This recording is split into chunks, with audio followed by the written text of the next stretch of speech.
हम आपको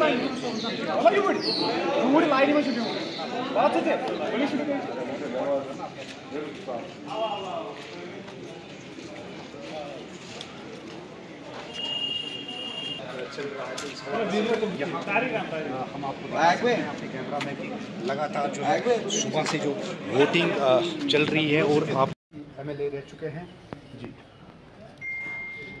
बाहर कर देंगे बस वहाँ यहाँ नहीं सर, वहाँ कहते हैं सर, वहाँ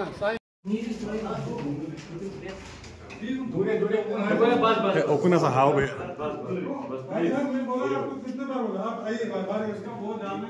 ये वोट 3 बार डाल चुका मैं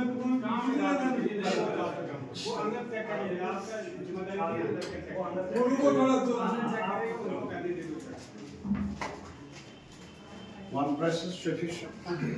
Good.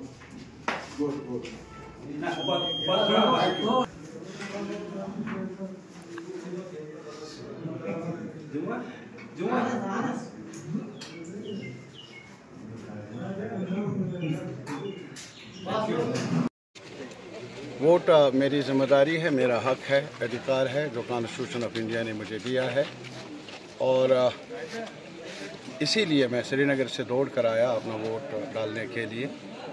और इस वजह से भी आया कि आज पूरे मुल्क में, ख़ास तौर पर जम्मू कश्मीर में जो डेमोक्रेसी है उसको काफ़ी हद तक पायमाल किया है हुक्मरान जमात ने।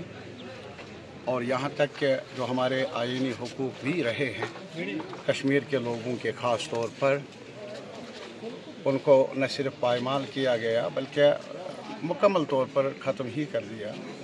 ऐसा नहीं होना चाहिए था इस जमहूरी मुल्क में।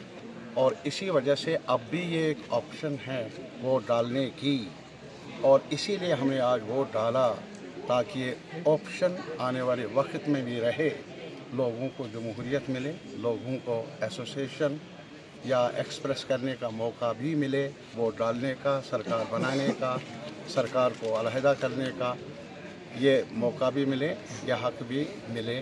इसी वजह से मैं वोट डालने के लिए यहाँ आया। तारिक साहब ये बता दीजिए को चाहिए कि वो नक्शे पर नज़र डालें और अपने गिरेबान में भी झांके।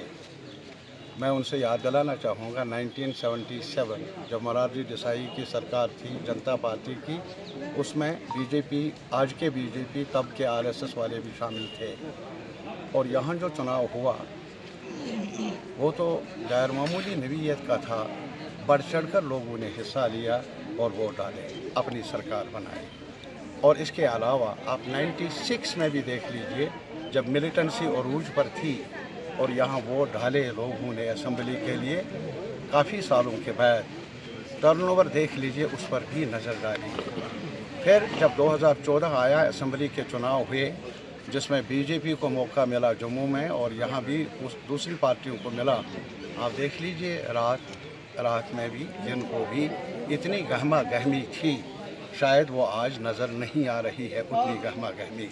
उसके बारे में उनका क्या कहना है? 370 था तब आईनी हुकूक महफूज थे, लेकिन तब भी वोटिंग में लोगों ने शिरकत की। और आज मैं ये बताऊंगा, अगर आज लोगों ने वोट डाला है इसलिए डाला है क्योंकि उनका भरोसा है आईन पर, उनका भरोसा है डेमोक्रेटिक प्रोसेस पर पहले की तरह ही। और आज ज़्यादा मजबूरी भी है क्योंकि और ज़्यादा ऑप्शंस अब रहे नहीं। बोल देते लेकिन ज़ुबान बंद है, एसोसिएशन बनाते, एहतजाज कर लेते, लाठी तैयार है, गिरफ्तारियां हैं, जेल खाने खुले हैं। तो इस वजह से लोगों के पास यही एक ऑप्शन बचा है कि वो वोट डाले। और इन्होंने अगर इस्तेमाल किया इस ऑप्शन को, मैं लोगों को मुबारकबाद दे दूंगा। ये नहीं कि जैसे उन्होंने असॉल्ट किया हमारे कॉन्स्टिट्यूशनल राइट्स पर, हम उसको सेलिब्रेट करने के लिए वोट नहीं डाल रहे हैं, बल्कि अपनी आवाज़ बुलंद करने के लिए एहतजाजन हम वोट डाल रहे हैं ताकि हमें मौका मिले अपने हुकूक की वापसी की। सर इंतज़ाम, लेकिन जहाँ तक जहाँ मैं पहुँचा हूँ अभी कोई शिकायत भी नहीं है ऐसी कि जिसके बारे में मैं कहूँ। तो अभी तक जो भी इंतज़ामात हैं मेरे ख़्याल में मामूल के नवीयत के हैं और हस्ब दस्तूर है, और इस वजह से मुतमईन। साबिक़ चीफ मिनिस्टर वोट डालने का है, और मेरे ख्याल में आज एहतजाज से ज़्यादा मुनासिब है कि लोगों को कहें कि वोट डालें, और जैसे मैं दौड़ कर आया वोट डालने के लिए, ये बड़ा एहतजाज है।